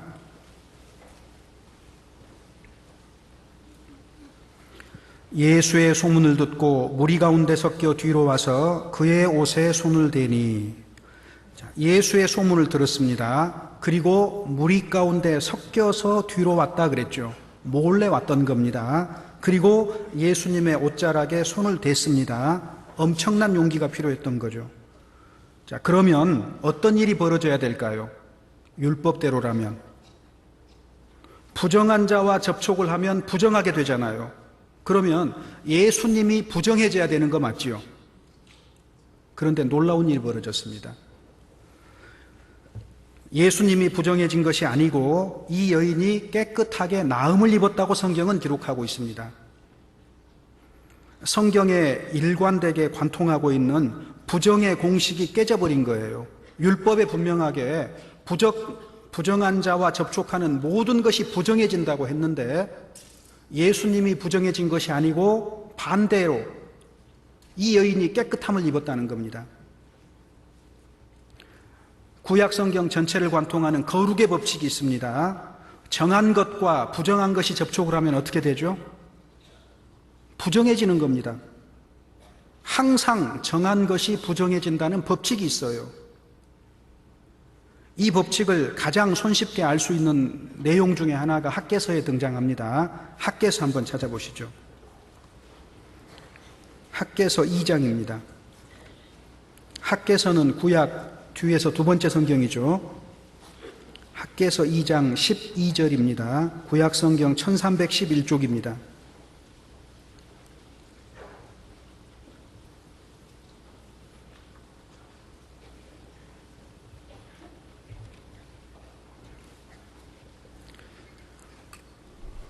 학개서 2장 12절 제가 읽겠습니다. 사람이 옷자락에 거룩한 고기를 쌓는데 그 옷자락이 만일 떡에나 국에나 포도주에나 기름에나 다른 식물에 닿았으면 그것이 성물이 되겠느냐 하라. 학개가 물음에 제사장들이 대답하여 가로되 아니니라. 자, 거룩한 고기를 옷자락에 쌓습니다. 거룩한 겁니다. 그런데 거룩하지 않는 음식에 접촉을 했습니다. 그러면 이것이 거룩하겠느냐? 거룩하지 않다는 겁니다. 13절입니다. 학개가 가로되 시체를 만져서 부정하여진 자가 만일 그것들 중에 하나를 만지면 그것이 부정하겠느냐? 당연히 부정해질 수밖에 없잖아요. 제사장들이 대답하여 가로되 부정하겠느니라. 부정한 것과 접촉을 하면 무조건 부정해지는 겁니다. 거룩치 아니한 것과 접촉하면 무조건 거룩치 아니하여지는 겁니다. 14절 이에 학개가 대답하여 가로되 여호와의 말씀에 내 앞에서 이 백성이 그러하고 이 나라가 그러하고 그 손의 모든 일도 그러하고 그들이 거기서 드리는 것도 부정하니라. 자, 이스라엘이 부정케 되었다는 사실을 설명하기 위해서 이 옷에 싼 거룩한 고기 얘기가 나오고 부정한 것을 만진 그런 내용들이 지금 기록이 되어 있습니다. 이스라엘이 부정하기 때문에 하나님께 불순종하고 하나님을 거역했기 때문에 이스라엘과 관련된 모든 것이 부정하다고 이스라엘을 책망하고 계시는 겁니다. 여기서 우리는 정결법을 이해할 수 있는 중대한 원리를 발견할 수 있습니다. 정한 것과 부정한 것이 만나면 항상 깨끗한 것이 부정해진다는 법칙입니다. 만약에 주님의 거룩한 교회가 세상과 하나가 되면 어떻게 될까요? 세상과 짝하면 어떻게 될까요? 당연히 교회가 부정해지는 겁니다. 어떻게 부정해질까요? 교회가 점점 더 세속화되어집니다. 세상이 거룩해지는 일은 결코 없다는 겁니다. 예를 들면 로마가 가톨릭을 국교로 받아들였습니다. 어떤 일이 벌어졌습니까? 계속해서 중세까지 이어지는 가톨릭의 타락으로 이어졌잖아요. 로마 제국 자체가 도덕적으로 거룩한 나라가 된 적이 없다는 겁니다. 러시아 정교도 마찬가지입니다. 구소련 70년의 세월을 보내면서 러시아 종교는 많은 핍박을 받았습니다. 그리고 그 세가 아주 약해졌습니다. 그 구소련이 무너지고 러시아가 등장을 하자 러시아 정교는 러시아 정교의 부흥을 당연히 꿈꾸는 겁니다. 반면에 러시아의 정치가들은 어떻게 하면 많은 러시아 사람들의 인심을 얻을 수 있을까 고민해야 됐습니다. 서로의 이해가 맞물린 거예요. 그래서 러시아의 정치 지도자는 성공하려면 반드시 러시아 정교의 종교 지도자와 자꾸 동행하는 모습을 TV 화면에 비춰줘야 됩니다. 그러면 많은 인심을 얻게 됩니다. 반면에 러시아 정교의 주교들은 권력을 가진 정치가들과 하나가 되면 러시아 정교의 부흥이 하루빨리 다가올 수 있거든요. 그래서 현재 러시아는 정교와 정치가 완전히 하나로 결탁이 되어 있습니다. 서로가 서로를 지지해주는 그런 역할을 하는 겁니다. 그런 와중에 당연히 물론 정교 자체에 복음이 없는 것도 사실이지만 그나마라도 그 러시아 정교라도 정상적으로 참여한다면 최소한 도덕적인 삶을 살아갈 수 있을 겁니다. 그런데 세상과 하나 되기 시작하니까 여전히 전통과 형식과 유전에 머물러 버립니다. 세상도 변화시키지 못하고 교회는 교회대로 타락하는 그런 형국에 이르러 버리는 겁니다. 이것이 거룩한 것과 부정한 것이 만나면 언제나 부정해진다는 율법이 정한 법칙과 같은 겁니다. 그러면 우리가 이 차지에 한 가지 중요한 질문을 던져보지 않을 수가 없습니다. 왜 부정한 여인이 예수님께 손을 댔는데 예수님은 부정해지지 않았을까요? 이 질문이 우리가 읽은 본문을 풀어주는 핵심적인 열쇠가 된다고 말할 수 있습니다. 성경에는 한 가지 예외가 있습니다. 정결한 것이 부정한 것에 닿으면 부정해지는 것이 기본인데 한 가지 예외가 있습니다. 출애굽기 29장 찾아보시죠. 출애굽기 29장입니다. 출애굽기 29장 37절입니다.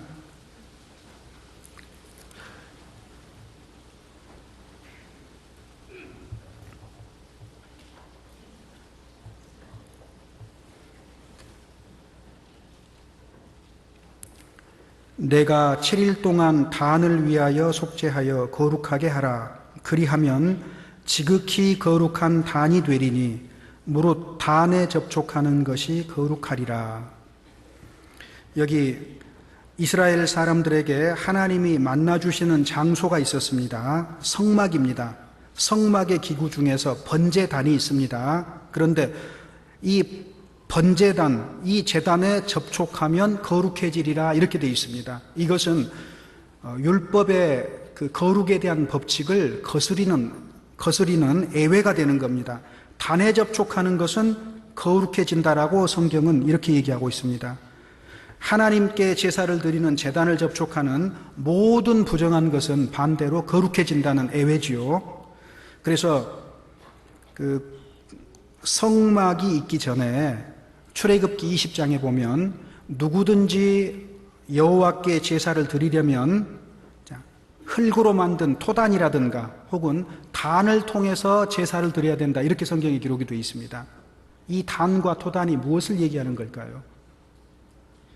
하나님과 사람 사이에 유일한 중보자로 계시는 예수 그리스도를 얘기하는 겁니다.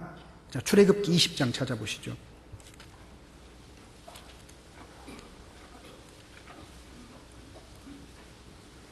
출애굽기 20장 24절입니다.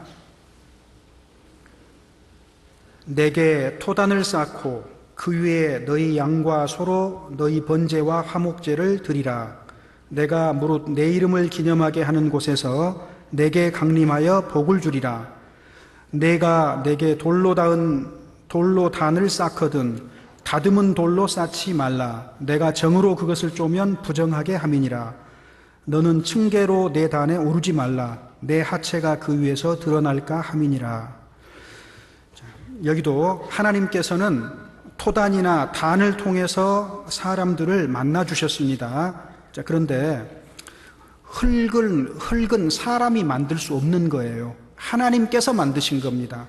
또 돌도 마찬가지입니다. 사람이 만드는 것이 아니라 하나님이 만드신 겁니다. 그래서 다듬은 돌은 안 된다는 겁니다.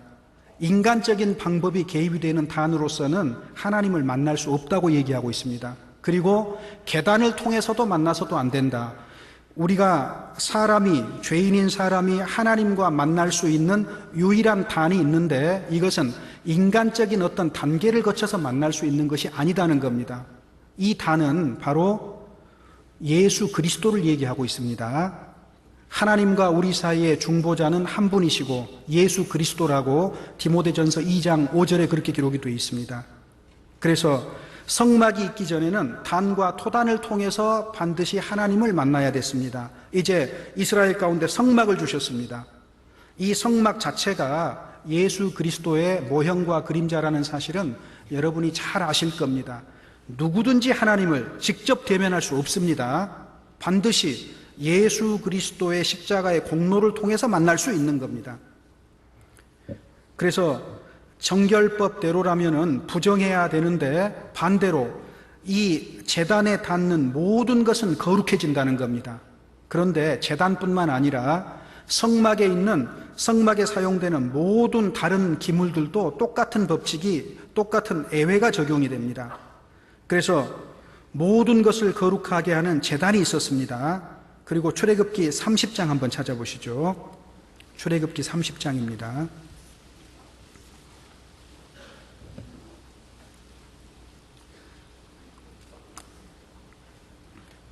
30장 26절입니다.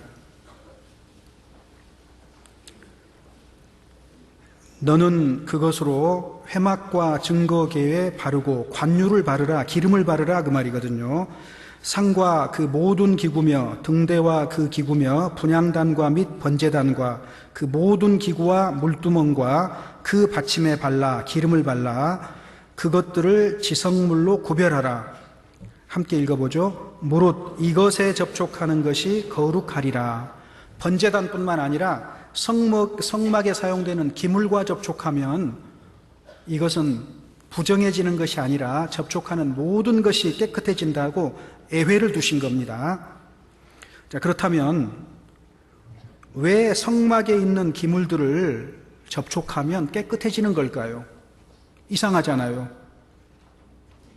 성경을 자세히 읽어보면 우리가 답을 찾을 수 있습니다. 출애굽기 29장입니다. 출애굽기 29장 12절입니다. 29장 12절입니다. 그 피를 내 손가락으로 단 뿔들에 바르고 그 피 전부를 단 밑에 쏟을지며. 답을 발견하셨습니까? 번제단에 드리는 그 짐승의 피입니다. 양의 피입니다. 그래서 성막, 번제단뿐만 아니라 모든 기물에 접촉하면 정결해지는 예외가 있는데 그 이유가 어린 양의 피 때문이라고 얘기를 하고 있는 겁니다. 16절도 보시죠. 16절. 너는 그 수양을 잡고 그 피를 취하여 단 위의 주위에 뿌리고. 여전히 피 때문입니다. 다른 기물도 마찬가지입니다. 30장 10절 보시죠. 아론이 1년 1차씩 이 향단불을 위하여 속죄하되 속죄제의 피로 1년 1차씩 대대로 속죄할지니라. 여기서 말하는 향단은 지성소 앞에 있는 향단을 얘기합니다. 우리가 지금까지 이야기해왔던 그 성소 밖에 있는 번제단과 다른 겁니다. 다른 기물입니다. 여기도 여전히 속죄제의 피로 1년 1차씩 속죄하라 이렇게 되어 있습니다. 그래서 성막에 있는 모든 기구에는 핏뿌림이 있었던 겁니다. 오직 어린 양의 핏뿌림을 통해서만 이 성막의 기물들이 예외로서 접촉하는 모든 것이 거룩해질 수 있다는 것을 성경에서 이야기하고 있습니다. 우리가 잘 알잖아요. 어린 양 피의 본체가 누구십니까? 예수 그리스도입니다. 히브리서 10장 찾아보시죠. 히브리서 10장 14절입니다.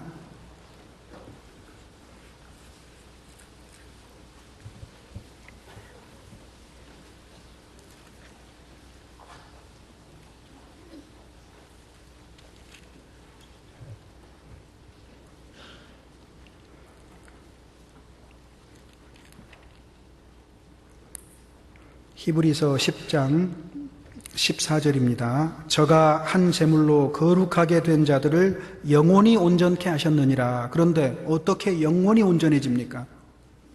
21절입니다. 또 하나님의 집 다스리는 큰 제사장이 계심에 우리가 마음의 뿌림을 받아 양심의 악을 깨닫고 몸을 맑은 물로 씻었으니 참 마음과 온전한 믿음으로 하나님께 나아가자. 여기도 마음의 핏뿌림을 받은 겁니다. 그래서 양심의 악을 깨닫고 그리고 우리의 죄가 영원히 사해졌다는 것을 우리가 알게 되는 겁니다. 그래서 이 어린 양의 피의 본체가 바로 우리를 구속하신 예수 그리스도입니다. 주님이 모든 것을 깨끗하게 하는 보혈의 본체가 되시는 거예요. 예수님께서 속죄의 근원이 되셨기 때문에 여인은 주님을 부정케 할 수가 없었습니다. 도리어 이 여인이 깨끗하게 된 겁니다. 여러분, 예수님 자신이 예외이십니다. 모든 사람은 남자를 통해서 출생합니다. 그런데 성경에는 예수님은 여인의 후손이라고 얘기했습니다. 출생 자체가 우리 보통 사람들과 다르잖아요. 예수님 자신이 예외셨고, 그래서 이 세상의 자연 법칙 속에는 언제나 예외를 두신 거예요. 자연 현상 중에 예외적인 것들 많이 있잖아요. 그런 것들을 왜 두셨을까요? 모든 것의 예외가 되시는 우리를 구속하신 예수 그리스도를 이해하고 설명하기 위해서 예외를 두신 겁니다. 하다못해 사람이 만드는 법 가운데도 예외는 있다는 말이 있지 않습니까? 그래서 모든 부정한 것은 사실 죄에서부터, 본성적인 죄로부터 시작이 됩니다. 이 여인이 어떤 특별한 죄를 지었다는 것이 아닙니다. 이 여인의 인생은 고통스러웠습니다. 이 여인의 인생은 슬픔 가운데 있었습니다. 이 여인은 질병 가운데 있었습니다. 그리고 고통받다가 이 여인은 결국은 죽음에 이르러야 됩니다. 그 모든 근본적인 원인이 죄에 있다는 거죠. 더러워지는 것도 마찬가지로 원인이 죄가 있는 겁니다. 그런데 죄를 씻고 깨끗해질 수 있는 유일한 방법이 성경에 기록이 되어 있습니다. 오직 어린 양의 피를 통해서만 가능하다는 겁니다. 저는 의학 지식이 없습니다. 그런데 피가 하는 역할을 우리가 문헌을 통해서 살펴보면 놀라운 것을 발견합니다. 주님은 교회를 그리스도의 몸된 교회라고 성경에 이렇게 표현했습니다. 많은 것들이 있는데 왜 몸이라는 표현을 사용하셨을까요? 주님의 교회를 왜 몸으로 표현하셨을까요? 교회 가운데 신앙생활 하는 것은 어쩌면 우리의 인체 가운데 이루어지는 여러 가지 메커니즘들하고 유사한 점이 있을 수 있다고 우리가 생각해 볼 수가 있습니다. 피를 한번 생각해 보죠. 피가 도대체 어떤 역할을 할까요? 우리는 성경을 통해서 잘 압니다. 생명이 피에 있으므로 피가 죄를 속하느니라. 생명을 유지하는 것이 피를 통해서 된다고 성경은 얘기하고 있습니다. 도대체 어떻게 피를 통해서 생명이 유지가 될까요? 아주 간단합니다. 우리 시대에는 수혈하는 것이 일반적인 수술 방법이잖아요.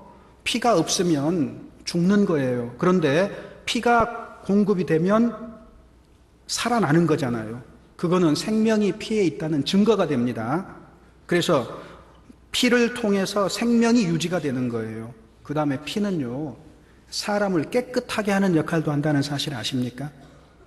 사람의 피 안에는 적혈구가 있습니다. 그래서 이 적혈구를 통해서 산소가 운반이 됩니다. 그리고 몸에서 배출된 대사 물질들은 이 적혈구를 통해서 다른 곳으로 이동해서 걸러지는 겁니다. 그래서 우리의 생명이 유지가 되게 돼 있어요. 그러니까 적혈구는 깨끗하게 하는 역할을 하는 겁니다. 반면에 피가 하는 역할이 또 있습니다. 피는 이기는 역할을 합니다. 피는 싸움을 해요. 여러분, 피가 싸운다는 사실 아십니까? 우리 사람의 피 속에는 백혈구가 있어요. 백혈구는 외부에서 침입하는 바이러스, 외부에서 침입하는 박테리아를 발견하면 나가서 싸웁니다. 그래서 그 병균들을 물리치는 역할을 하는 거예요. 그래서 이 피는 생명을 유지할 뿐만 아니라 깨끗하게 하기도 하고 동시에 이기게도 하는 능력을 가지고 있다는 겁니다. 그런데 주님의 피가 우리를 그렇게 하는 거예요. 그래서 우리 사람의 몸에 흐르는 그 피 자체가 성경과 매우 밀접하게 관련이 있습니다. 죄를 씻고 깨끗하게 해질 수 있는 유일한 방법 생각해 보셔요. 어떻게 피로 깨끗해지겠습니까? 상식적으로 이해가 안 되잖아요. 우리가 몸이 더러워지면 피로 씻지 않지요? 몸의 외부는 물로 씻습니다. 맞지요? 근데 내부는 피를 통해서 깨끗해지는 거예요. 그래서 죄를 씻고 깨끗해질 수 있는 유일한 방법이 있는데 성경은 오직 어린 양의 피를 통해서만 가능하다고 얘기하고 있습니다. 베드로전서 1장입니다. 베드로전서 1장 18절 19절입니다.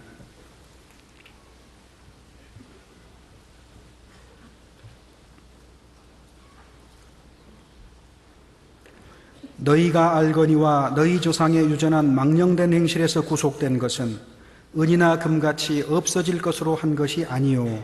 함께 읽어보죠. 오직 흠없고 점없는 어린 양 같은 그리스도의 보배로운 피로 한 것이니라. 오직 주님의 피로만 가능한 겁니다. 구원받지 아니한 사람들은 어떻게 하면 깨끗함을 입을 수 있을까요? 방법은 한 가지뿐입니다. 예수 그리스도께 나아가야 됩니다.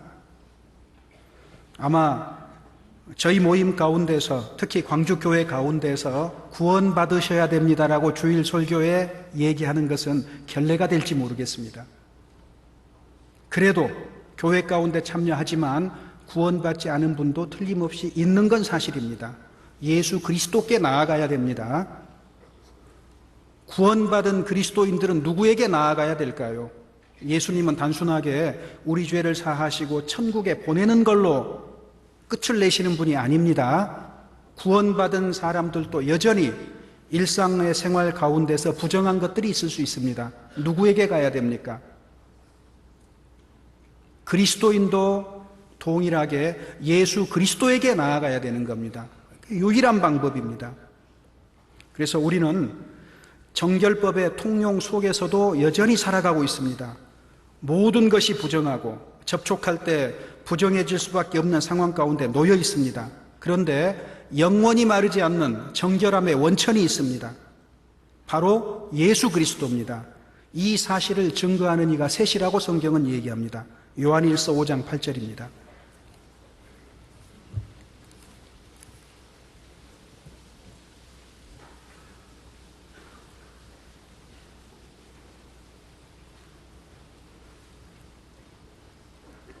같이 읽어보겠습니다. 증거하는 이가 셋이니 성령과 물과 피라. 또한 이 셋이 합하여 하나이니라. 자, 증거하는 이가 셋인데 성령과 물과 피라고 했습니다. 성령은 우리가 성경에서 발견하는 것과 다른 말씀을 우리에게 깨우치도록 결코 하지 않습니다. 말씀과 성령이 우리에게 제시하는 것은 예수 그리스도의 십자가의 피의 고귀함과 그 효력을 선포하고 있는 겁니다. 타락한 인간에게서 나오는 것은 모두가 더럽습니다. 또 인간에게서 나오는 것은 여전히 그리스도인에게서조차도 더럽히고 있습니다.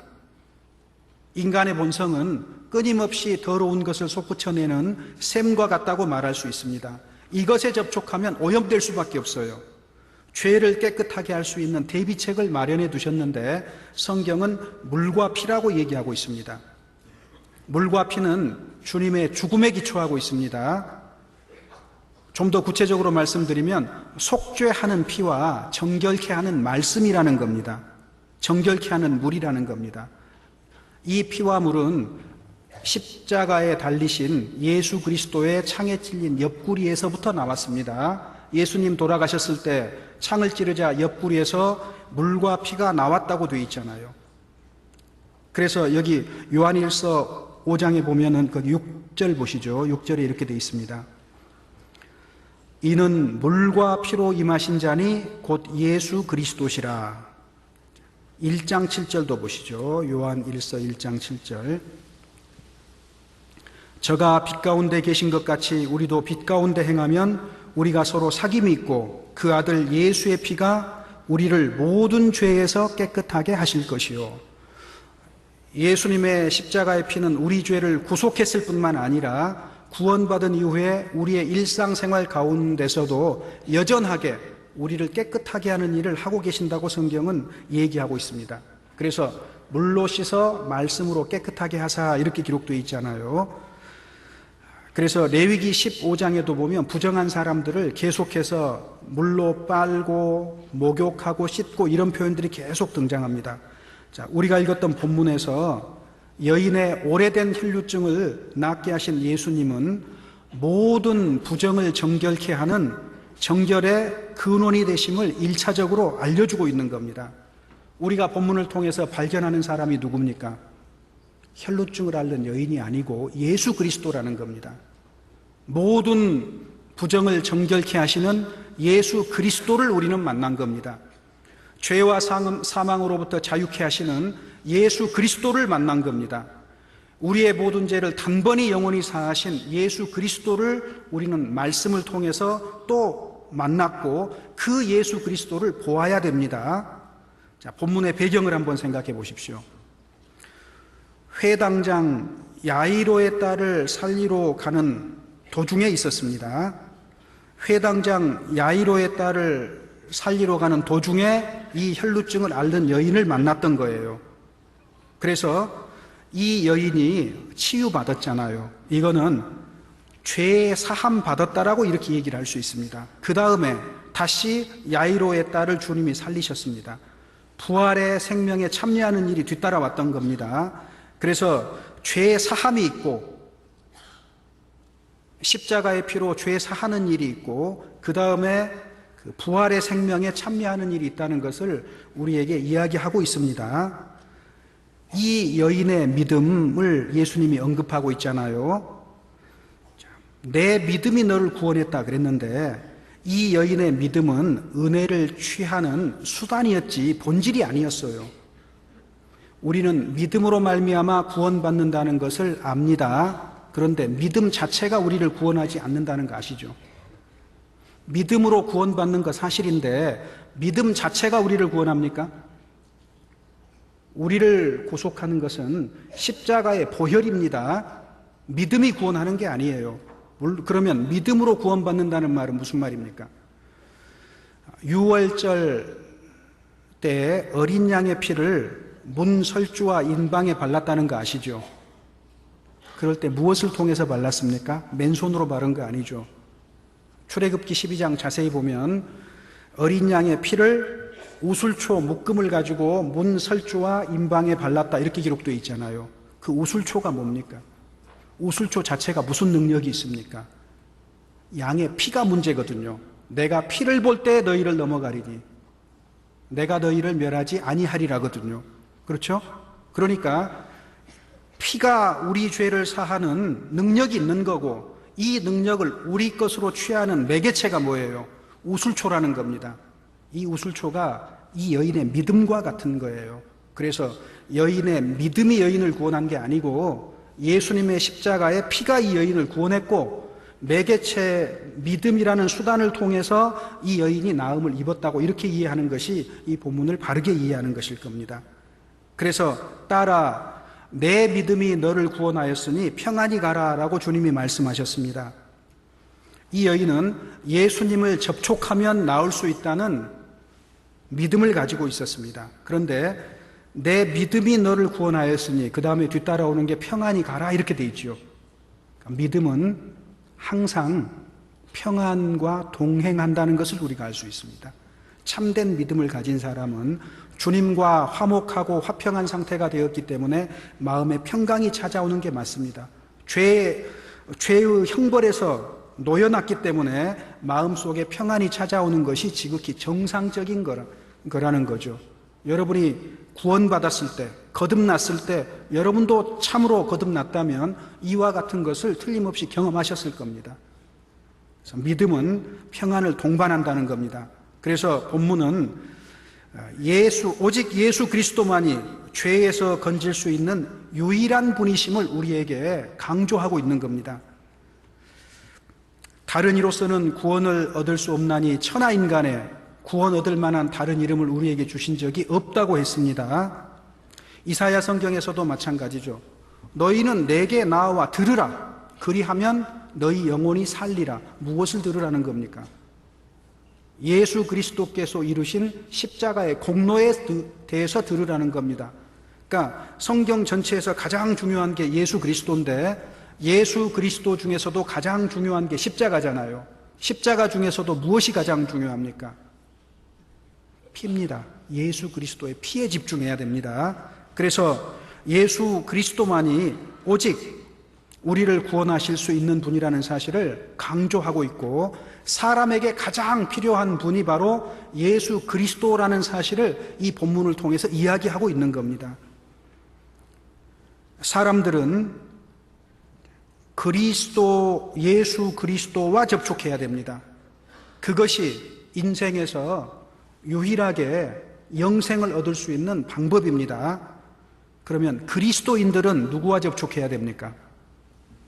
그리스도인들은 누구와 접촉해야 되죠? 동일하게 예수 그리스도와 접촉해야 됩니다. 그런데 어떤 방법으로 접촉해야 됩니까? 물론 말씀을 통해서 접촉할 수 있습니다. 물론 기도를 통해서 접촉할 수 있습니다. 또 한 가지 방법이 있죠. 다른 그리스도인을 통해서 접촉하는 겁니다. 다른 그리스도인과의 접촉을 통해서, 즉 교제를 통해서 우리는 일상의 신앙생활 가운데 반복적으로 계속해서 깨끗하게 씻기움을 받는 겁니다. 그러니까 우리는 여전히 예수 그리스도가 필요하다는 거죠. 자, 그리스도인을 생각해 봅시다. 그리스도인은 예수님과 접촉해서 정결함을 입었습니다. 그런데 정결함을 입었을 뿐만 아니라 이 세상 가운데 유일하게 우주 만물을 창조하신 그 주님이 우리 가운데 내주하시는 유일한 존재가 그리스도인입니다. 맞지요? 여러분 생각해 보셔요. 이것은 교리적인 것이 아닙니다. 이것은 놀라운 거예요. 우주 만물을 창조하신 하나님께서 낮고 천한 볼품없는 나와 같은 사람 가운데 주님이 함께 하신다. 이건 놀라운 신비 아닙니까? 이것은 말로 설명할 수 없는 겁니다. 굉장한 영광이거든요. 그래서 이 세상에서 그리스도인은 예수 그리스도께서 내주하시는 유일한 존재라고 얘기할 수가 있습니다. 그렇다면 이 세상의 사람들은 그리스도인과의 접촉으로 말미암아서 유일하게 정결을 입을 수 있다, 이렇게 말할 수 있어요. 내가 접촉하는 모든 사람들이 내가 거듭난 사람이라면 나를 통해서 그들 또한 깨끗함을 입을 수 있다는 겁니다. 그들 또한 죄사함을 입을 수 있다는 겁니다. 이게 하나님께서 우리에게 주신 그리스도인의 정체성이라고 얘기할 수 있습니다. 이디오피아 내시는 빌립을 만나서 죄사함을 받았습니다. 고넬료는 베드로를 통해서 깨끗함을 입었잖아요. 우리는 이런 모든 사실들을 통해서 예수 그리스도의 중요성뿐만 아니라 주님이 함께 하시는 그리스도인의 정체성을 발견하게 됩니다. 주님이 정결함을 입는 유일한 근원입니다. 그리스도인도 정결함을 입힐 수 있는 주님이 정하신 유일한 통로라는 사실입니다. 이것이 그리스도인입니다. 그래서 우리는 일상의 삶 속에서 내가 누구인가 하는 문제를 놓치면 안 됩니다.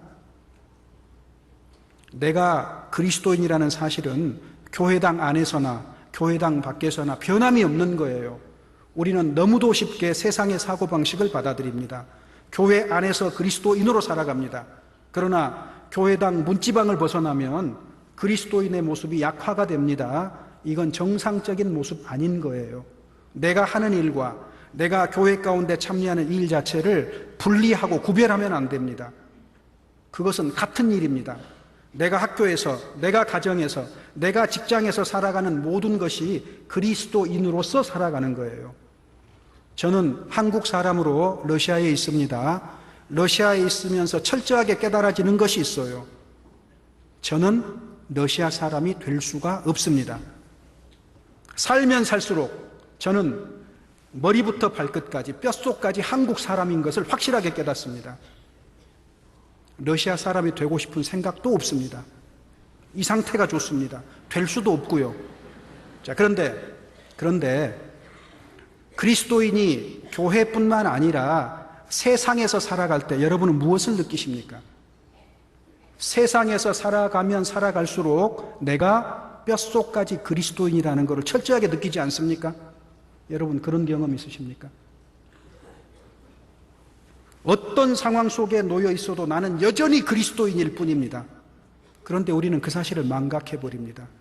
우리는 직장에서도 신앙생활을 하는 거예요. 가정에서도 신앙생활을 하는 겁니다. 학교에서도 신앙생활을 하는 거예요. 나는 주님의 통로입니다. 모든 부정함을 거룩함으로 변화시킬 수 있는 이 세상에 존재하는 유일한 통로, 그리스도인이라는 겁니다. 이 사실이 중요한 거예요.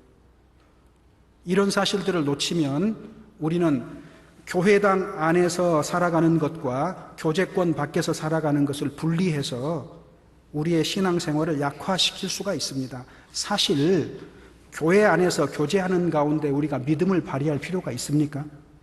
물론 필요하지요. 그런데 사실은 교제 안에서 믿음을 발휘 안 해도 됩니다. 그죠? 왜요? 너무나 자연스럽게 몸에 익어 있습니다. 교회 안에서 어떻게 신앙생활 해야 되는 거 너무도 잘 알잖아요. 뭐 특별하게 무슨 믿음이 필요합니까? 믿음은 어디에서 사용하는 겁니까? 여러분의 믿음은 어디서 사용하세요?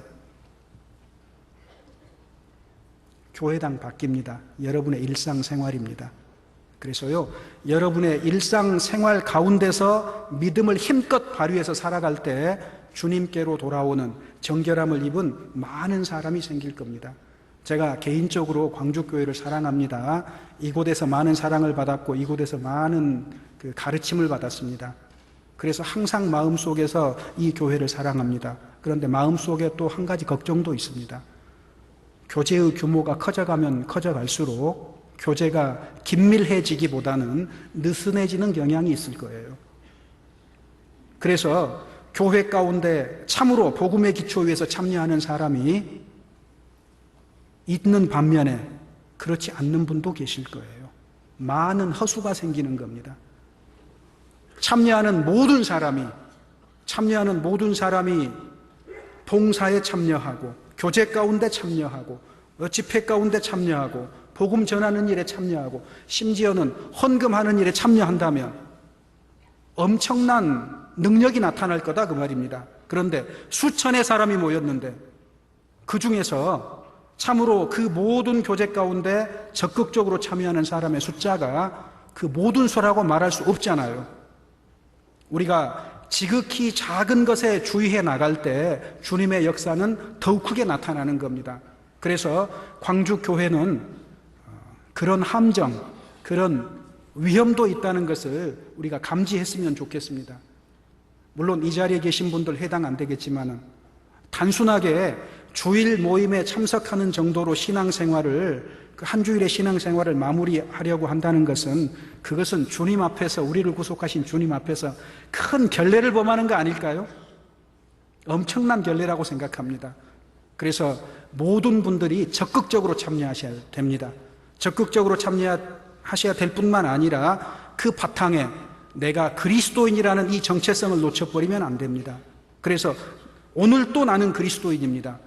그리고 내일 또 나는 그리스도인입니다.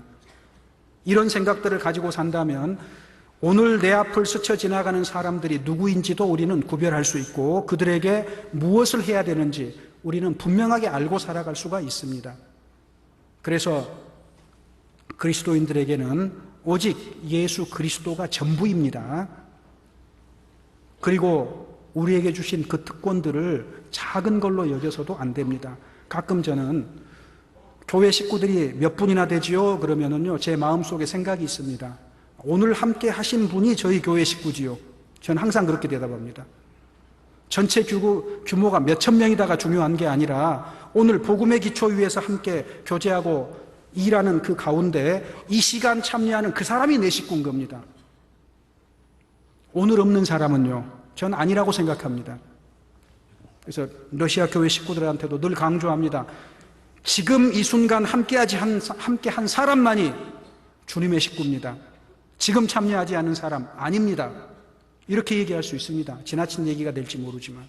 그래서 우리 수많은 광주교회 형제 자매님들의 희생과 수고 속에서 복음이 한국뿐만 아니라 전 세계로 활발하게 증거가 됐잖아요. 그런데 거기서 그쳐서는 안 됩니다. 거기서 만족해서는 안 됩니다. 거기서 멈춰서는 안 됩니다. 주님은 우리에게 더 많은 것을 맡기실 테고 더 많은 것을 기대하실 겁니다.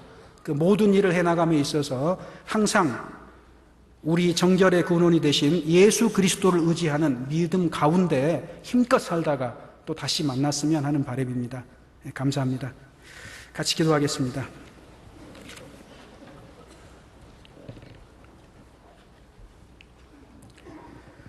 거룩하신 하나님 감사합니다. 주일에 주님을 기억하고 또 주님의 말씀을 기억하고 한자리에 모아주셔서 감사합니다. 우리의 남은 모든 삶이 주님께 찬미와 영광이 되게 하여 주시옵소서.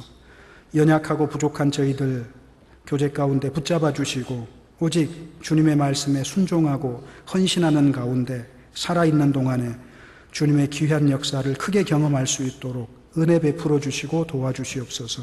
특별히 이 교회 가운데 함께 하시고 축복해 주셔서 이 교회를 통해서 더욱더 큰 주님의 역사가 나타날 수 있도록 도와주시고 인도해 주시옵소서. 우리를 구속하신 주 예수님 이름 받들어 기도드렸습니다.